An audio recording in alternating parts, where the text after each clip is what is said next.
Querido Deus Pai, somos gratos a Ti, Deus, porque Tu tens sido um Deus que tem olhado para nós com Teu olhar de misericórdia. E a graça que Tu tens nos concedido, Pai, a qual não merecemos, mas que Tu nos concede. Obrigado, Senhor, por mais este ano, por mais esta oportunidade. Que nós cheguemos à Tua casa com mais frequência, com mais desejo, com mais vontade de ouvir, de meditar, de, Senhor Deus, poder assim, vamos dizer assim, deglutir, comer a Tua palavra e que ela seja, Senhor, como mel em nossa boca, e assim nós possamos desfrutar cada vez mais dos ensinamentos que Tu tem para nós neste ano todo, Senhor. Oh Deus, Tu tem muita coisa para nos dar ainda, para nos informar, para nos orientar, e para que nós possamos caminhar com passos mais firmes até chegar ao final da jornada. Pai, é o Teu servo que vai ministrar nesta noite, continua dando a ele a facilidade para ministrar, para trazer, Senhor, para nós de maneira clara, para que venhamos entender, e ao sairmos desta noite da Tua casa, saímos com o entendimento, a compreensão maior da Tua vontade para com as nossas vidas. E assim que oramos a Ti, agradecidos por tudo em nome de Jesus. Amém. Glória a Deus. Paz do Senhor, meus irmãos. Um ano novo abençoado para todos nós, é o que nós desejamos. Você já desejou ao seu irmão que está do lado um feliz ano novo? Você já entrou e nem saudou e cumprimentou, né? Então deseja aí para o seu irmão um ano novo abençoado, um ano cheio de graça. Ao pastor Roberto, ali já desde já desejo que o Senhor possa abrir as portas. A irmã Joelma ali que vai acompanhar. Quero abrir já dando um anúncio, né? Próximo final de semana, o pastor Roberto e a irmã Joelma já estarão se dirigindo para Roraima. Então, desejamos, a igreja deseja que os irmãos sejam prósperos, abençoados e que tudo seja na vontade do Senhor, e que ali seja frutífero o trabalho das vossas mãos, pastor Roberto e irmã Joelma, e a família que também estará se dirigindo lá para Roraima, começando um ano novo, num campo novo, né, pastor? Então, meus irmãos, eu quero nessa noite, nós, antes de retomarmos e continuarmos o nosso estudo das cartas gerais, que é o que nós estamos fazendo, mas eu quero dar um breve intervalo nessa sequência das cartas gerais, do estudo das cartas gerais. Vamos retomar esse estudo, começando e continuando, melhor dizendo, a partir da carta de João, primeira carta de João, primeira epístola de João e segunda epístola de João, 1, 2, 3 João, né? As três epístolas do apóstolo.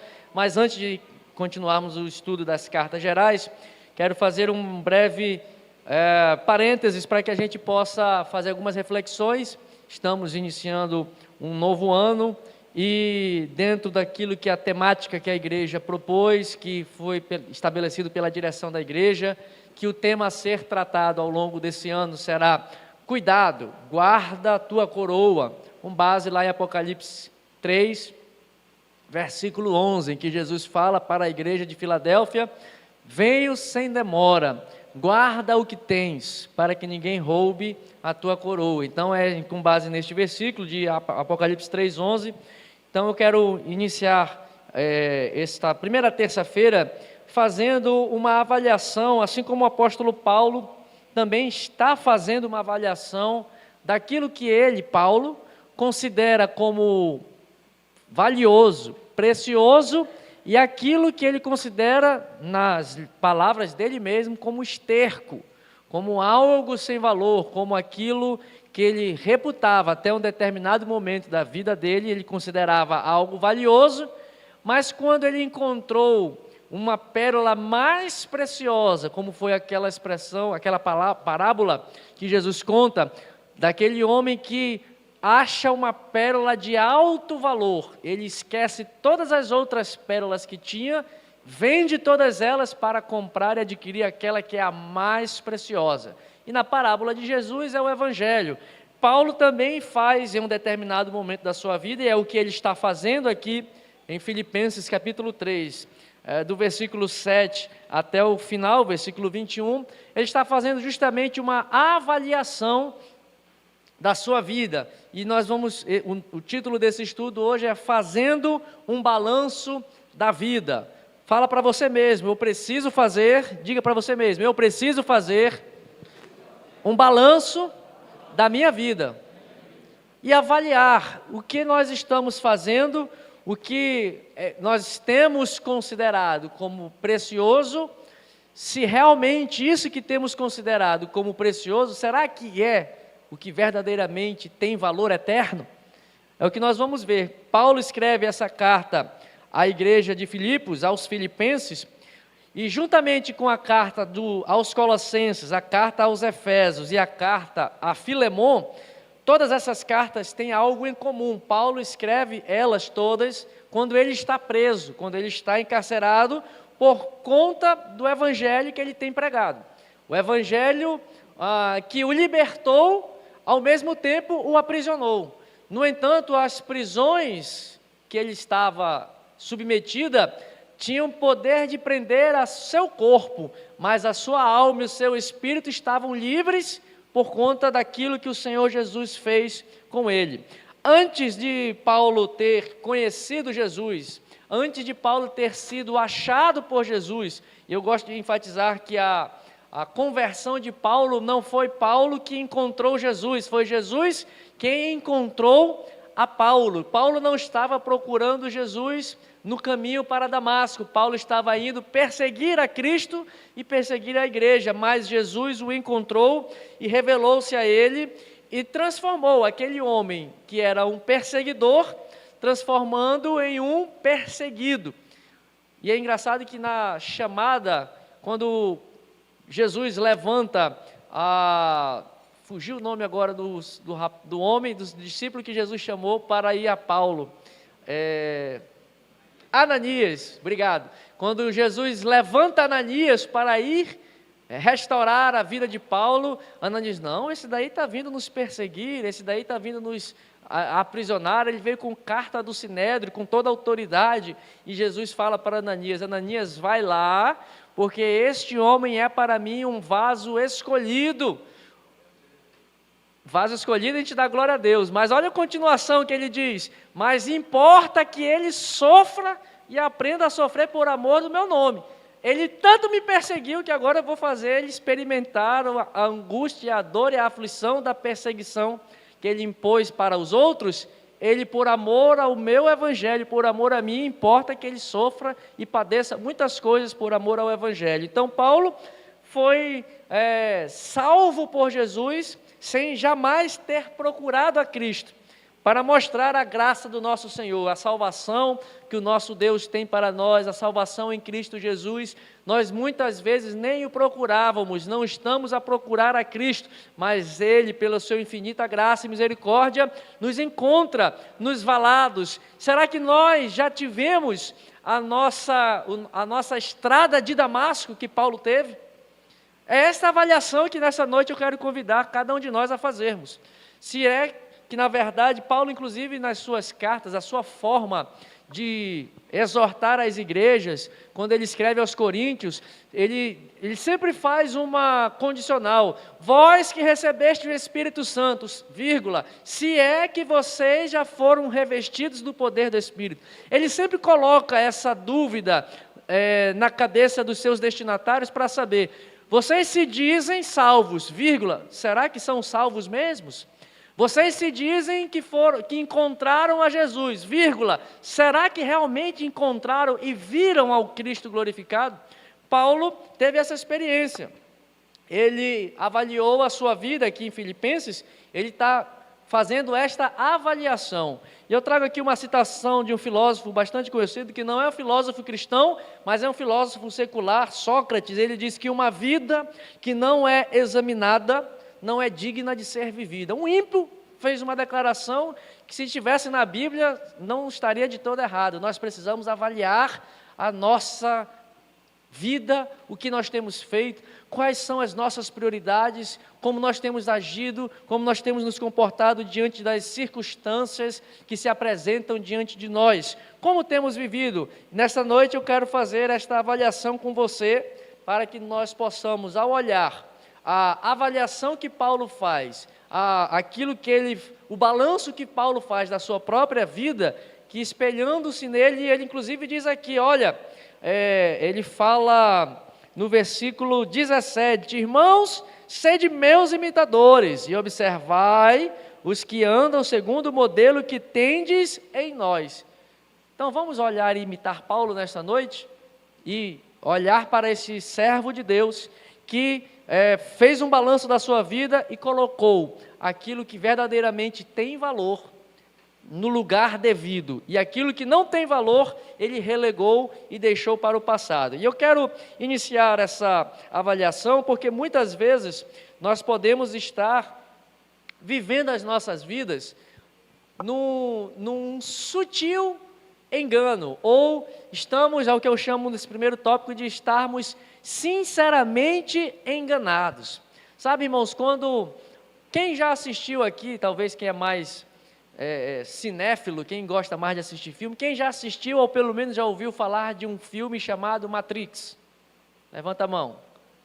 Quem nunca ouviu falar de Matrix, levanta a mão, desse filme. Quem já assistiu vai entender, porque este filme conta um enredo deste filme. Em síntese, ele mostra que as pessoas estão vivendo em uma rede de computadores, em uma realidade que na verdade não. E para que os corpos fiquem servindo de bateria para que as máquinas funcionem, eles criaram um sistema que se chama Matrix, um sistema virtual em que a pessoa está conectada num plug na mente e ela vive num mundo imaginário. E a grande sacada do filme é que existem duas pílulas, uma pílula vermelha e uma pílula azul. A pílula azul faz com que a pessoa permaneça na sua ficção, no seu mundo imaginário. Mas se no filme ela toma a pílula vermelha, o mundo se descortina e aquilo que para ele era uma ilusão, passa a ver que aquela ilusão que ele vive não é o mundo real. O mundo real é outra coisa, que é fora desta rede. Viajou na maionese, né? O cara que fez isso. Mas, irmãos, nós que fomos iluminados, o mundo está vivendo em uma matrix. O mundo está vivendo em um mundo imaginário. A palavra de Deus diz que o mundo jaz no maligno e que o príncipe deste mundo cegou o entendimento dos homens para compreender e discernir o que verdadeiramente é eterno, o que verdadeiramente tem valor, do que não tem valor. Se você sair daqui curioso, vá assistir Matrix, depois você volte para a pregação que você vai entender. Mas, irmãos, o príncipe deste mundo cegou os olhos da humanidade para que nos impedisse de ver o mundo que verdadeiramente é real. E o mundo que verdadeiramente é real não é este. Nós não estamos vivendo no mundo real. Nós estamos vivendo num mundo ilusório. O mundo real é a eternidade que Deus tem preparado. E o sangue de Jesus é a pílula vermelha. Eu estou fazendo a simbologia com o filme. Quem assistiu vai estar entendendo. E o nome de Jesus, o sangue de Jesus, o sacrifício de Jesus é aquela pílula que nos abre para ver a verdadeira realidade do verdadeiro mundo que existe, que é o mundo vindouro, é o mundo eterno. Filosoficamente falando, biblicamente falando, o único mundo que é verdadeiro e real é o mundo espiritual. Nós estamos aqui conectados a uma máquina para alimentar o nosso corpo, mas o mundo espiritual é a verdadeira realidade. Se os nossos olhos pudessem contemplar tudo que acontece ao nosso redor e o que na verdade, o que muda a história, o que muda a realidade deste mundo físico que nós vivemos, é o que acontece no reino espiritual. Por isso que a oração é a chave que nos liga ao mundo real, à eternidade, e faz com que a nossa oração mude a realidade numa realidade desta vida, preocupados em trabalhar, vivem para o trabalho, não trabalham para viver, vivem para o trabalho. Isso é uma ilusão.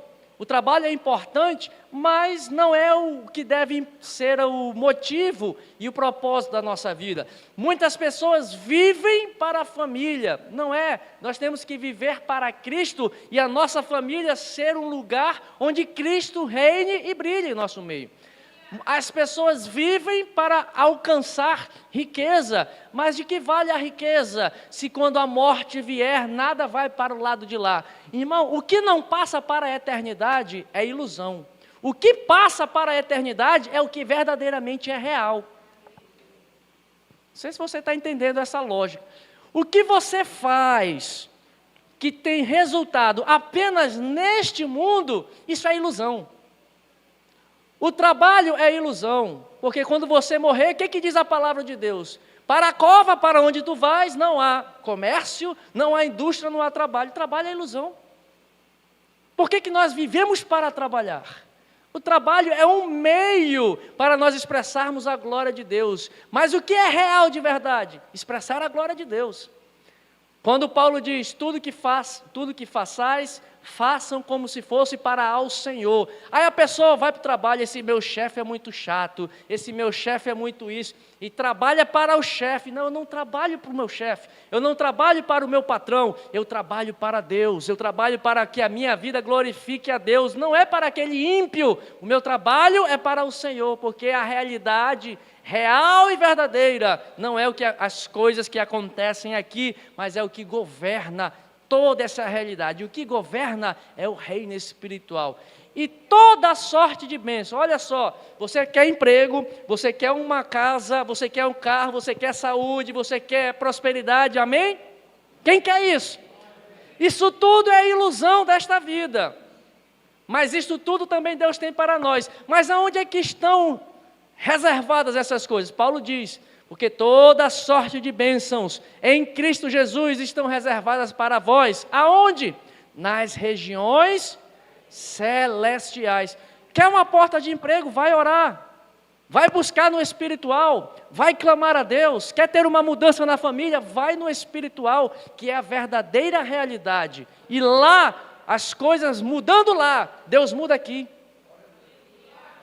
Olhe para uma árvore qualquer. O que você vê? Me ajude aí. Quando você olha para um pé de açaí, o que você vê? Você vê o quê? Bora, me ajude aí. Você vê folhas, tronco, fruto. Açaí não tem espinho, açaizeiro não tem espinho. Tucumanzeiro tem. Tucumanzeiro tem muito espinho. Mas o que sustenta o tucumanzeiro e o que sustenta o açaizeiro? Você vê a raiz? Você consegue enxergar a raiz? Sim ou não? Consegue enxergar a raiz? Sem cavar o lado, consegues ver? Não. Depende umas que tem umas raízes, não, mas a raiz que sustenta a árvore está lá embaixo. Irmão, essa analogia é o que eu estou falando. O que sustenta este mundo? É a raiz. Quem é a raiz que sustenta este mundo? Jesus Cristo, a raiz de Davi, o broto de Jessé, aquele que foi levantado por Deus. Ele é a verdadeira realidade que existe. E as pessoas estão sinceramente enganadas com propósitos deste mundo. E aí você fez planos para 2024. Que planos? Que quando você morrer vai acabar por aqui? Não é eterno. Um plano que não reflita. Vou citar outro filme.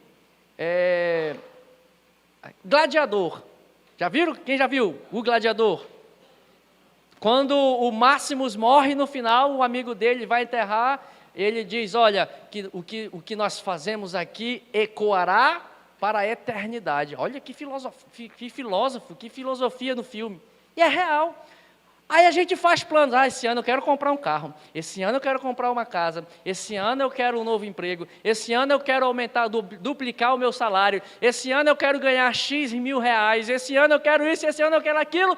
E quando morrer, vai levar para o outro lado? Isso ecoa para a eternidade? muitas vezes nos tira a eternidade. A missionária está completando aqui. Irmãos, então, será que nós não estamos enganados? Ou, sinceramente, num engano sincero, é isso que eu quero dizer. Às vezes a gente está... Isso é justo. Mas só que nós estamos invertendo as ordens. É por isso que Mateus 6, verso 33, o que é que Jesus diz? Buscai primeiro o... Por que que é o reino de Deus? Porque esta é a verdadeira realidade. É a realidade que verdadeiramente existe. Isso aqui tudo é Matrix. Hoje eu estou cinéfilo. Isso aqui tudo é ilusão. Tome a pílula vermelha, que é o sangue de Jesus, para abrir a tua mente, para que você enxergue o que verdadeiramente importa. Paulo estava neste engano da religião. Irmãos, a religião é uma ilusão. Jesus não nos chamou para uma religião, ele nos chamou para um relacionamento. Aspas, pastor Eliude, foi ele que falava isso. Jesus nos chama para um relacionamento, não para uma religião. Paulo estava no engano sincero da religião. Será que nós não estamos num engano sincero de religiosidade? E o que Jesus mais combateu foram os religiosos. Meu irmão, religioso, uma pessoa religiosa é difícil. Paulo era um religioso sincero, estava vivendo uma ilusão, enganado, estava numa matrix da religião judaica, achando que Jesus era um profano, achando que Jesus era um herege, achando que o Messias pregado pelos apóstolos e discípulos era um Messias enganoso. E é isso que ele está avaliando aqui, olha... Tudo isso que eu conhecia, ele diz que ele era fariseu de fariseu, ele era da tribo de Benjamim, hebreu de hebreu, circuncidado ao 8º dia, eu era alguém da religião, eu era alguém que estava vivendo dentro do sistema da religião, eu estava dentro do sistema do judaísmo, eu era o super rabino Paulo, ou melhor dizendo, super rabino Saulo. Ou seja, ele estava no engano, mas de repente, ele indo no caminho de Damasco, vivendo o seu engano sincero, Jesus aparece e se apresenta para ele e diz: Paulo, Paulo, por que tu me persegues? Paulo, que realidade é essa que tu estás vivendo? Paulo, isso que tu estás fazendo está errado. Jesus aparece e de repente a luz resplandece diante de Paulo, vinda diretamente dos céus, e o cercou e tirou Paulo do seu engano sincero. A minha oração, irmãos, é que nós saiamos do nosso engano sincero. Aqui não é um engano de algo assim pecaminoso. A gente está fazendo coisas achando que isso que estamos fazendo é o certo. Estamos fazendo coisas e achando, não, isso aqui é correto.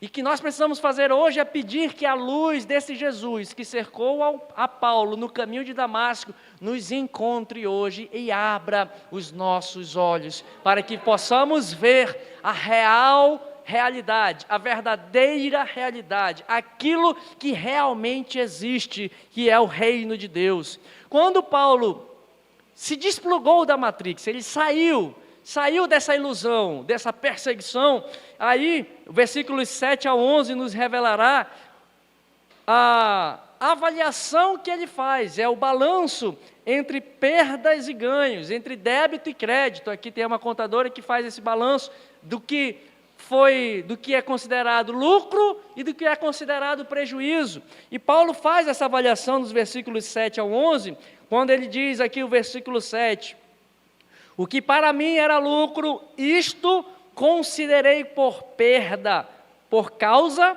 de Cristo Jesus. Aqui Paulo está fazendo justamente essa expressão considerar, é uma expressão que tem um sentido econômico, financeiro. Ele está fazendo uma avaliação de tudo que ele tinha antes, financeiramente. É uma expressão que remete a essa ideia de pecúnia, econômica.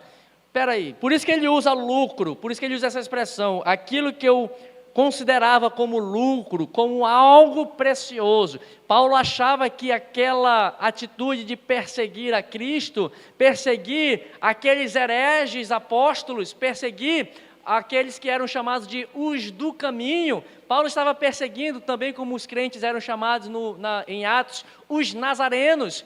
Essas pessoas são uns hereges que merecem ser apedrejados, mortos, merecem ser aprisionados, são um bando de incircuncisos, e ele considerava isso como algo de extremo valor, mas quando ele encontrou Jesus, ele olha para isso e considerou tudo isso como perda, considerou tudo isso como algo sem valor. Quando Jesus nos encontra, nós vamos considerar aquilo que achamos precioso como algo sem valor.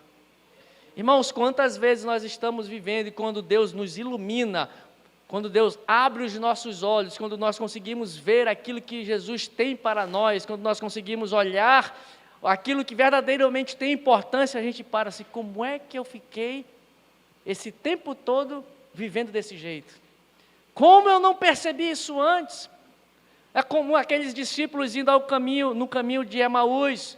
Jesus está ao lado, mas estão numa matrix, estão vivendo numa ilusão, estão vivendo num momento num engano sincero. Ah, se ele estivesse aqui, ah, se isso, ah, se aquilo. Quando Jesus senta-se à mesa com eles, no partir do pão, quando Jesus parte o pão, quando ele dá graça, os olhos deles se abriram. Como não podemos perceber a Cristo, como não ardia o nosso coração, enquanto ele pregava a palavra, enquanto ele falava dos profetas, enquanto ele anunciava Moisés, enquanto ele anunciava da lei, como o nosso coração não ardia, porque muitos estão enganados.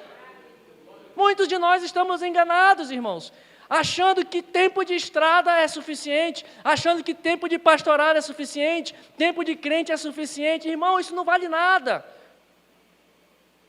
Paulo era rabino, tinha título, era rabino dos mais importantes, tinha entrada no mais alto clero judaico, mas ele estava enganado.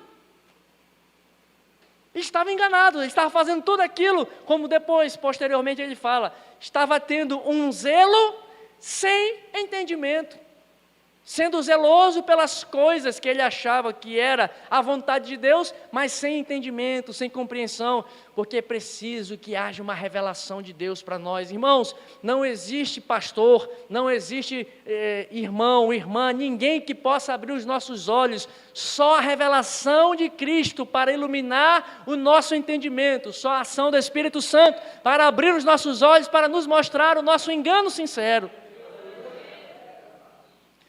Não adiantava ir Tiago pregar para Paulo, não adiantava o grande apóstolo Pedro ir pregar Paulo, precisou Jesus descer para se revelar a ele, para ele entender. Tem gente que está num engano tão sincero, que só Jesus na causa, como a gente diz. Mas quando ele compreendeu, a primeira coisa que ele avaliou, o passado dele é perda. Todo o lucro pessoal obtido por Paulo, todo o conhecimento que ele tinha anterior, antes de receber a Cristo, ele considerou isso como algo sem valor, ele desprezou todos os seus títulos, toda a sua posição, tudo aquilo que ele tinha, ele considerou tudo isso como algo sem valor. Aqui, o que ele considera sem valor, irmãos, é a falta de entendimento. Eu faço uma observação aqui, ele não está desprezando os judeus, ele não está desprezando seus irmãos judeus que não receberam a Cristo. Ao contrário, Paulo ele tem um apreço tão grande pelos irmãos judaicos, pelos irmãos judeus dele, que lá em Romanos 9, 3-5, ele diz: Senhor, se porventura for necessário para que os meus irmãos judeus creiam que Tu és o Messias, se for necessário, me exclui de Cristo, mas salva eles. Romanos capítulo 9, versos 3-5, é a mesma oração que Moisés fez. Veja que quando Deus abre os nossos olhos, nós chegamos ao extremo de nos colocar numa posição até de prejudicialidade diante de Deus em favor do próximo. Quando o povo pecou lá, vamos para Moisés, quando o povo peca com um bezerro de ouro, Moisés desce, joga as tábuas da lei, faz aquilo que faz, o povo morre, depois ele volta. E Deus diz: Moisés, acabou a história com esse povo, eu vou aniquilar, eu vou acabar com esse povo de Israel, a partir de ti, Moisés, eu farei uma nova nação, a partir da tua descendência. Moisés levanta-se, intercede a Deus e diz: não, Senhor, o que as nações gentílicas vão dizer que tu tiraste este povo lá do Egito para perecer no deserto? O que será do teu nome, Senhor? Não faças isso, Senhor. Se necessário for, salva Israel. Se preciso for, risca o meu nome do teu livro. Paulo faz a mesma coisa. Ele para que o povo judeu consiga alcançar e compreender aquilo que ele recebeu de Cristo, ele diz: Senhor, se for preciso tirá-los deste engano que eles estão vivendo, tira-me e pode até me excluir de Cristo, pode até me excluir a minha salvação, para que o Senhor salve a eles. Esta é a oração de quem está desplugado de uma ilusão e de quem entende o que realmente importa. O que realmente importa, irmão, não é título, não é bagagem, não é posição, não é nada disso. O que importa são vidas que precisam ser libertas deste sistema, deste mundo que está cegando a humanidade. Irmão, e este sistema conduzido pelo príncipe deste mundo está cegando muito crente também. Até os escolhidos, ou até aqueles que estão, em tese, saíram do sistema de ilusão, estão sendo engodados e enganados. Paulo dá uma descrição: nos últimos dias os homens amarão mais a si mesmos, os homens irão aborrecer das coisas de Deus, os homens terão comichão quando ouvirem as coisas do reino de Deus, irão se afastar. O amor de muitos se esfriará. Isso daí está falando de quem, irmão? O amor de muitos que se esfria? É de ímpio? É de crente. É de crente que talvez nunca passou por Damasco. É de crente que talvez nunca encontrou Jesus em Damasco. Nunca teve uma Damasco pessoal. Aí a culpa é sempre do outro, a culpa é do fulano, a culpa é do ciclano. E a minha Damasco pessoal? E o meu encontro com Jesus? Paulo faz essa declaração: tudo isso é perda para mim. Todo esse legalismo, toda essa justiça própria, tudo isso para mim não vale mais nada. Mas o que Paulo ganha? O que Paulo considera como ganho? Versículo 8 em diante ele diz: sim, deveras considero tudo como perda, por causa da sublimidade do conhecimento de Cristo. Ou seja, o ganho que Paulo considera verdadeiramente precioso, aquilo que realmente tem valor, nós vamos ver que Paulo atribui duas coisas, valores eternos, valores que transpassam para a eternidade, que vão além desta realidade e chegam à eternidade. Ele diz que é o conhecimento de Cristo. Aqui no versículo 8, o conhecimento de Cristo é sublime demais, é o ganho que ele considera verdadeiramente importante, e também a justiça que o Senhor Jesus atribui a ele, concedendo o perdão dos pecados, é o que está no versículo 9, e ser achado nele, não tendo justiça própria que procede da lei, senão a que é mediante a fé em Cristo Jesus. O que verdadeiramente tem valor é conhecer a Cristo, e em segundo lugar, que ele considera como precioso e de extremo valor, é a justiça de Cristo sobre a sua própria vida. Não é a justiça da lei, não são os meus méritos, não é porque eu sou bonzinho, não é porque eu faço tudo direito, não é porque eu sou certinho nos meus negócios, não é nada disso que me traz salvação e que me leva para a eternidade. É a justiça de Cristo em mim que me faz ser valioso e precioso. Sabe, irmãos, se Cristo não resplandecesse sobre nós, nós não teríamos valor algum. Nós não somos nada. Quando Deus se apresenta para Moisés e Moisés pergunta: qual é o teu nome? Qual foi a resposta de Deus? Quando a gente diz: eu sou o fulano de tal, tu sabes com quem tu estás falando? Grandes coisas, né? O brasileiro tem o costume da carteirada. Tu sabe com quem tu estás falando, rapaz? Sou o apóstolo fulano de tal, sou o bispo ciclano, sou o pastor fulano de tal, sou o ungidão da igreja. Aspas, pastor Eliud que dizia isso também, né? Sou o ungidão da igreja, sou o cara. Grandes coisas. O único que pode dizer eu sou é Deus. Sabe por quê? Porque Ele é ontem, Ele é hoje e Ele será eternamente. E Jesus Cristo que disse, no princípio era o verbo, no princípio o verbo estava com Deus, o verbo era Deus, e por meio dele todas as coisas vieram a existir. Por isso que lá em Atos Pedro diz, por ele, para ele, por meio dele são todas as coisas. Tudo veio a existir por conta de Jesus. Tudo permanece a existir por conta de Jesus. Hebreus capítulo 1, o universo e os mundos que foram criados permanecem e existem por conta de Jesus, que é a palavra. Ele é a realidade verdadeira. Ele é a verdade acima de tudo, por isso ele diz, eu sou o caminho, eu sou a verdade e eu sou a vida, não a verdade, não há outro caminho se não for Jesus. É isso que Paulo considera, conhecer a Cristo é o que verdadeiramente importa. Aquele hino antigo, acho que é do Logos, seguir a Cristo, ó quanto anelo, ter minha vida cada dia com meu Deus.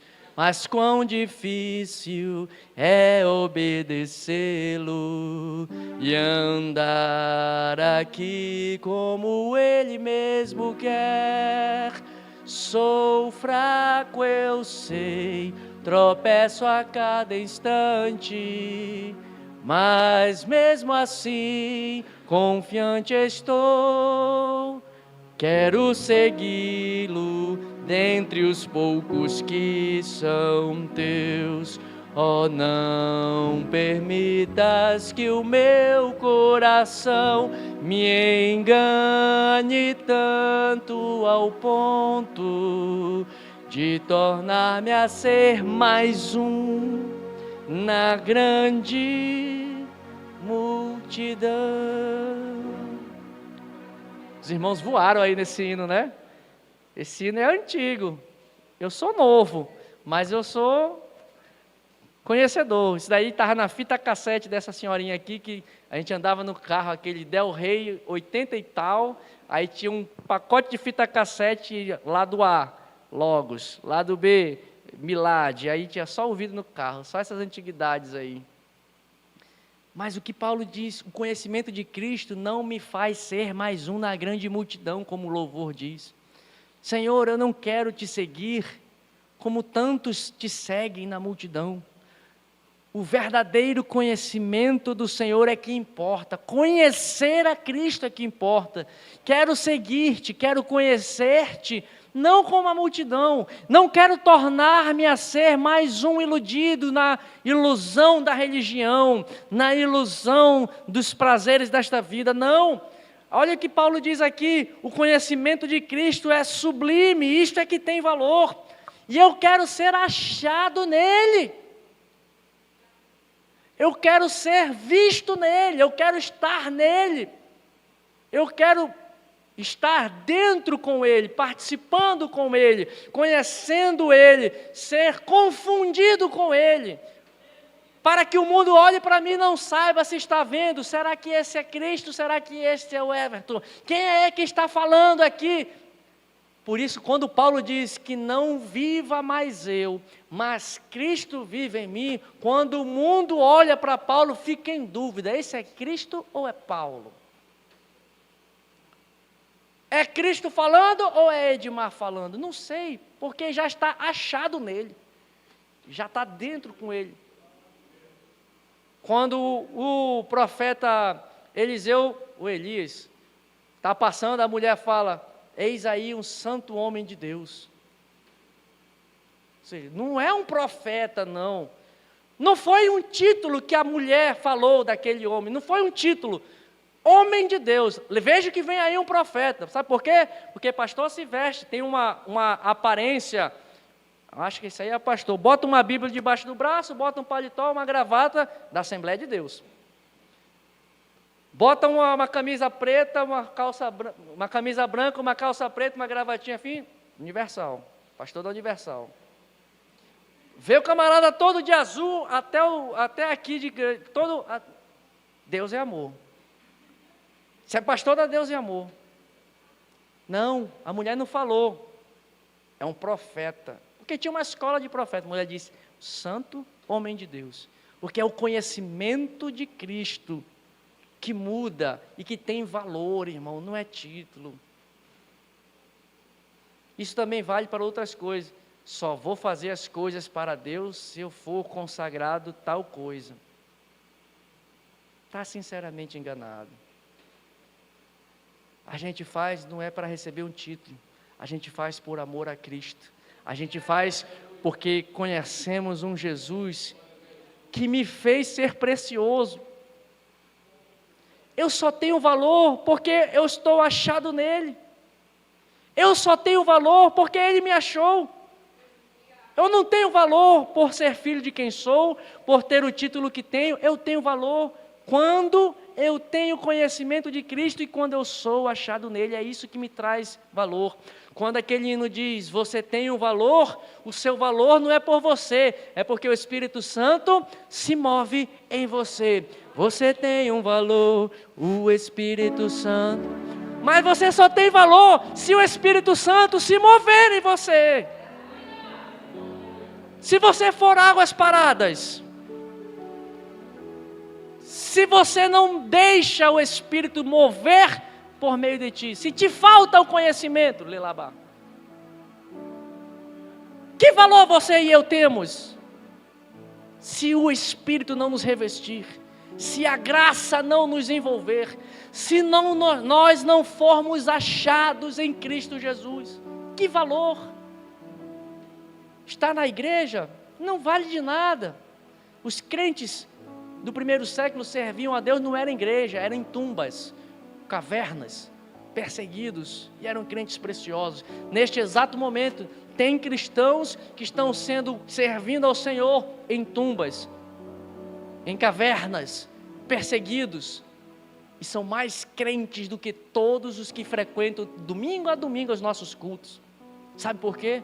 Porque a perseguição os levou a ser achados em Cristo Jesus. Porque eles entenderam que o que tem valor não é o Islã, o que tem valor não são outros dogmas, o que tem valor é achar o conhecimento daquele que é a raiz de Davi, daquele que tem a realidade, a verdadeira realidade que nos tira da ilusão desse mundo. Que o Senhor nos renove, irmãos. Que o Senhor nos faça entender o que tem valor.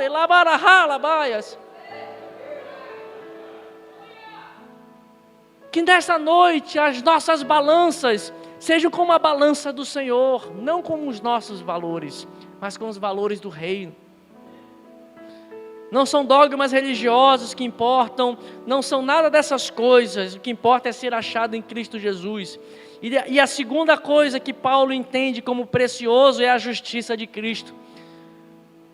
A justiça de Cristo nos reveste e nos transforma de injustos, de inimigos, de pecadores, em filhos, justificados, restaurados. Recebemos a adoção de filhos por Cristo Jesus. Éramos inimigos de Deus, estávamos longe da glória de Deus, estávamos afastados da glória de Deus, mas em Cristo, pela justiça que há em Cristo Jesus, não na lei, não no cumprimento de mandamentos de forma cega. Jesus também não aniquilou os mandamentos. Os mandamentos servem para nos conservar dentro dos limites da salvação. A lei, a palavra, os mandamentos, os profetas, a Torá, servem para nos manter dentro dos limites da salvação. Mas o que nos torna justos não é a observância de paradigmas, não é a observância de mandamentos, não é o cumprimento cego de leis, é conhecer Jesus, é receber a fé, a salvação que está em Cristo Jesus, por meio dele que nós recebemos a justiça de Deus, pelo seu pecado, pelo meu pecado, Jesus morreu na cruz do Calvário para nos tornar justos, é isso que nos justifica. Essa é a pílula, fazendo a analogia com o filme ainda, essa é a pílula que nos liberta, porque agora o pecado já foi aniquilado em Cristo Jesus, é esse que é o mistério. João 3, quando Jesus está falando com Nicodemos, ali Nicodemos recebeu, Nicodemos tem a pílula azul e tem a pílula vermelha, quem pega da pílula vermelha, nasce de novo, e ele diz, necessário vos é nascer de novo. O novo nascimento é essa nova realidade que se abre para nós. E esta realidade se abre porque Jesus conquistou para nós lá na cruz do Calvário. Ele tomou sobre si as nossas enfermidades, as nossas dores e nos fez libertos e nos transformou. E agora nós somos justificados em Cristo Jesus. Depois que ele entende o que realmente tem valor, conhecer a Cristo é que é precioso, ser justificado por Cristo é precioso, ele traz um incentivo aos cristãos. Considerando todos os meus títulos que eu tinha antes de Cristo como algo sem valor, como esterco, e considerando que o que realmente vale é conhecer a Cristo Jesus, o que nós devemos fazer agora? Depois de você avaliar, o que eu estou fazendo da minha vida, o que eu faço agora? Eureka, descobri que eu estou enganado sinceramente. Se o Espírito Santo nessa noite te iluminar, eu estou enganado mesmo, eu preciso mudar. Se hoje o Senhor te abrir os olhos no caminho e você achar a tua Damasco hoje, e agora? E agora, José, o que precisamos fazer? Paulo diz, não adianta ficar parado. Paulo encontrou-se com Jesus, ou melhor, Jesus encontrou a Paulo em Damasco, mas Paulo não ficou parado em Damasco. E ele diz para nós a mesma coisa, versículo 12, não que eu tenha já recebido ou tenha já obtido a perfeição.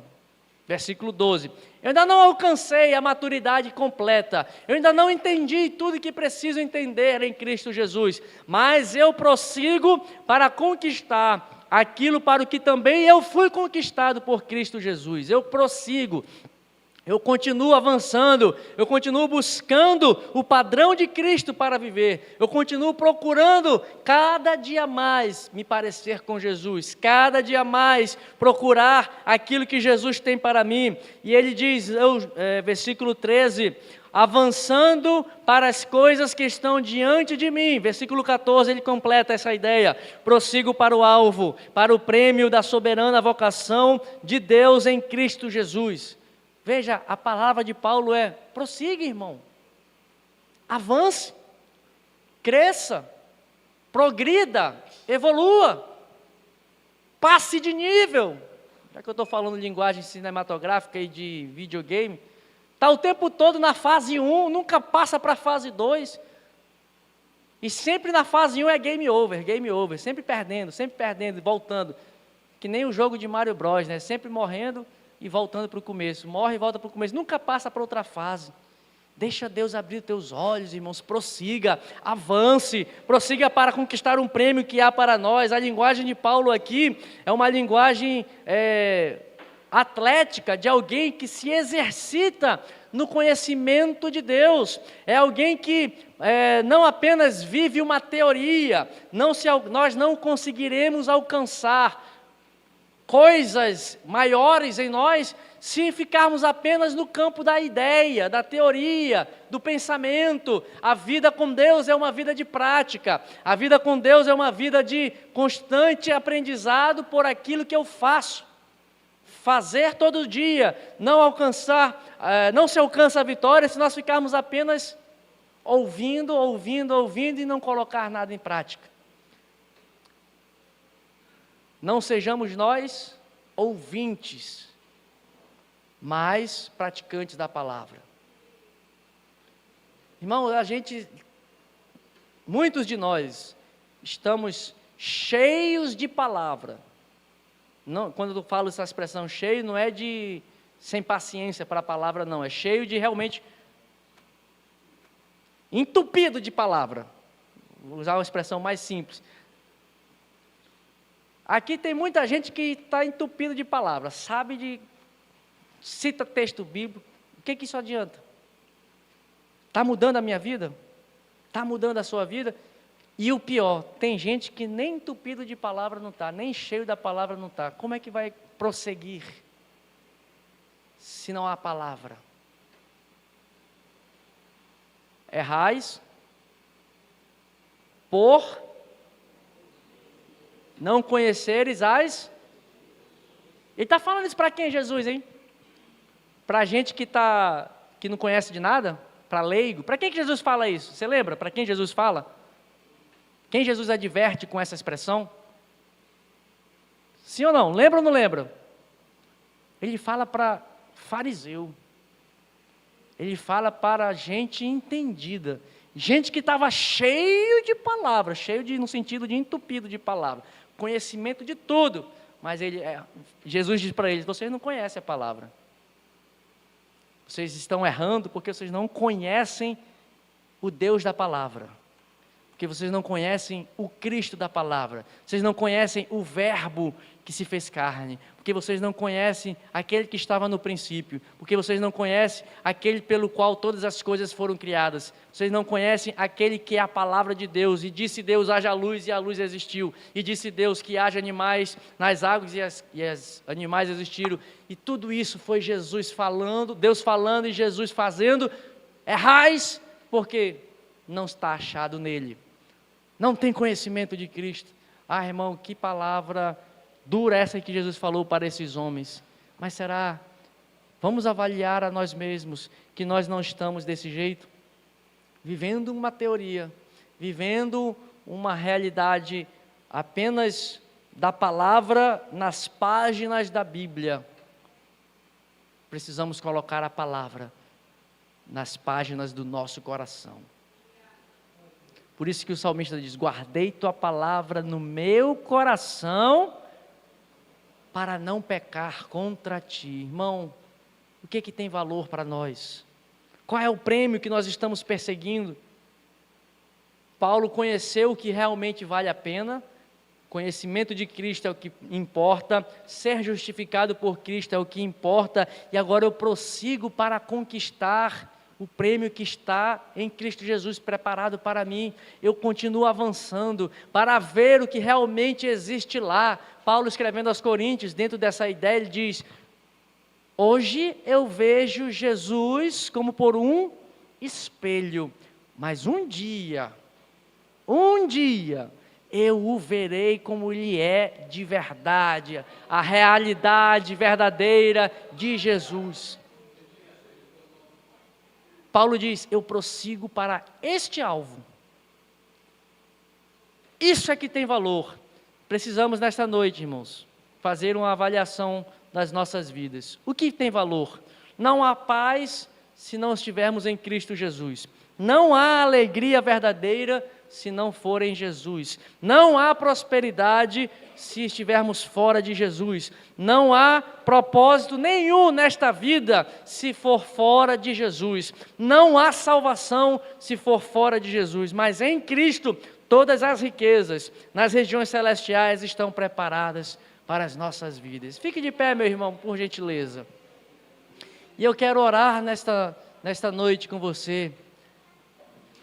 Vamos cantar aquele último hino, Everton. A tua palavra escondi. Está no tom? Está no tom? Guardada no meu coração, pra eu não pecar contra ti, Senhor. A tua palavra escondi. Faça essa oração. Minhas vestes no sangue lavei. Nos lava, Jesus, nesta noite. E das tuas águas nos lava, bebi. Jesus. Abre os nossos olhos, Senhor. Trazer uma oferta agradável a ti. Minha vida te consagrei. Meus dons e talentos Só são tem pra valor, Jesus, te servir. se for para te servir os meus dons. Meus dons preciosos Só tem valor se for para ti, Jesus. são teus. Não vejo razão na minha vida sem ti. Tu és meu Senhor e meu Deus. Assim como o fogo refina o ouro, vem tua obra em mim completar, até que o mundo possa ver tua glória em meu rosto brilhar. Aleluia. A tua palavra escondi. Vai nos mudando, Jesus, nesta noite, Senhor. Guardada no Vai nos transformando, meu coração, pra eu não pecar contra ti, Senhor. A tua palavra escondi. Minhas vestes no sangue lavei, e das tuas águas bebi, pra ser uma oferta agradável a ti. Minha vida a ti consagrei. Meus dons e talentos são pra te servir. Oferte Meus a dons Ele. preciosos Oferte tudo a Ele. são Oferte a sua vida a Ele. Só temos valor por Não conta da vejo sua graça, razão Jesus. na minha vida sem ti. Tu és meu Senhor e meu Deus. Assim como o fogo refina o ouro, vem tua obra em mim completar, até que o mundo possa ver tua glória em meu rosto brilhar. Senhor Jesus, nesta noite, Pai, tem misericórdia das nossas vidas, ó Pai. Ajuda-nos, Senhor, a sermos achados em Ti. Ajuda-nos, Senhor, a considerar aquilo que verdadeiramente tem valor e aquilo que verdadeiramente é precioso, Senhor. Ah, Senhor, nós não queremos ter a nossa própria vida como preciosa, como diz a Tua palavra, Senhor. Aquele que quiser guardar e preservar a sua vida, perdê-la-á, diz a Tua palavra. Mas aqueles que perderem as suas vidas por amor de Ti, ganhá-la-á, Senhor, elabará. Porque o que tem valor é o que resultará para a eternidade.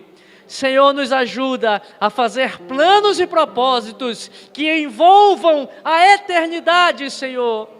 Que os nossos planos sejam a cada dia mais, Senhor, refletir a Tua glória para testemunhar do Senhor. A unção do Teu Espírito Santo não é para falar em línguas somente, não é para uma alegria pessoal somente, mas como diz Atos 1:8, recebereis poder para ser minhas testemunhas. O poder do Teu Espírito Santo não é para vanglória, não é para orgulho pessoal, mas é para testemunhar, para levar a Tua palavra, para tirar a outros que estão iludidos pela realidade deste mundo, Senhor, que estão enganados e cegos pelo príncipe deste mundo, Senhor. Ajuda-nos, ó Deus, a sair do nosso sincero engano, Senhor. Se porventura estivermos vivendo sinceramente enganados, Senhor, achando que a nossa vida está de acordo com a Tua vontade, Senhor, nesta noite que Teu Espírito Santo venha revelar verdadeiramente como Tu nos enxergas, Senhor. Ah, Tua palavra lá em Lucas vai nos dizer: achará o Filho do Homem fé na terra quando Ele voltar, Senhor. Será que estamos vivendo a verdadeira fé que o Senhor tem para nós, Senhor? Quando o Senhor olha para nós, quando o Senhor enxerga as nossas vidas, o que Tu vês, Senhor? Xalabaratu ilabará. Senhor, nós queremos ser achados em Ti, Senhor. Nós queremos ser encontrados em Ti, Senhor. Queremos ter a justiça não do nosso mérito, porque o nosso mérito nada vale. Nós não temos preço, valor algum em nós mesmos, mas o nosso mérito está em depender de Ti, em confiar em Ti. É na nossa fraqueza que se aperfeiçoa o Teu poder, diz a Tua palavra. É quando nós somos fracos que se apresenta o poder e a glória e a força do Senhor. É quando nós nos humilhamos que resplandece a Tua face, Senhor. É quando nós nos escondemos que o Senhor aparece. É quando nós nos escondemos atrás da Tua cruz que a Sua glória resplandece e aparece. Senhor, nos ajuda a guardar o que o Senhor tem nos revelado. Não nos deixa negligenciar, Senhor, a nossa salvação. Este mesmo homem, apóstolo que encontrou-se contigo, Senhor, declarou: se nós esperarmos de Cristo apenas pelas coisas desta vida, seremos os mais miseráveis dos homens, Senhor. E nós não queremos esperar de Ti apenas por um emprego, nós não queremos esperar de Ti apenas por uma cura, nós não queremos esperar de Ti apenas por uma casa, apenas por bens materiais. Nós queremos, Senhor, a Jerusalém eterna. Nós queremos, Senhor, o rio de águas vivas. Nós queremos, Senhor, andar em ruas de ouro, mar de cristal, Senhor. Nós queremos ver o Teu rosto resplandecendo, o sol da justiça. Senhor, é prosseguir para esse destino que nós queremos, Senhor.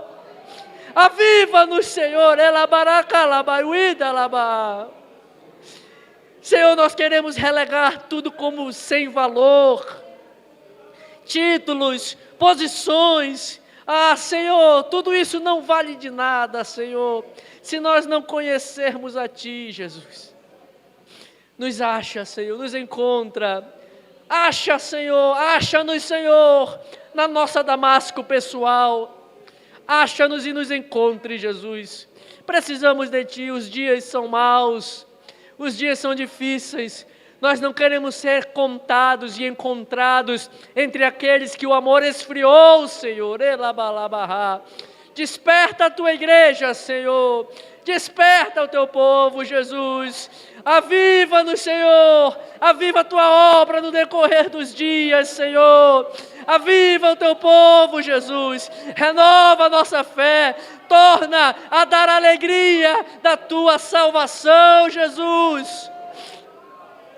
Nos perdoa, Jesus, pelas nossas negligências.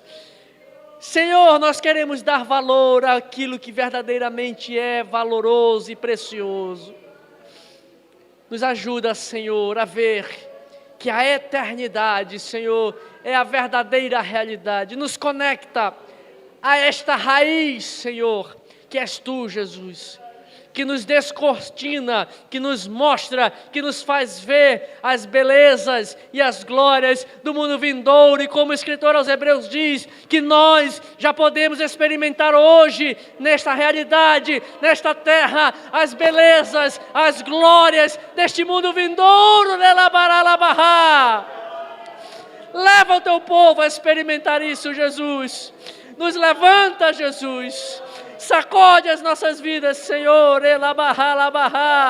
Desperta a Tua igreja, Senhor. Os dias são maus, Jesus.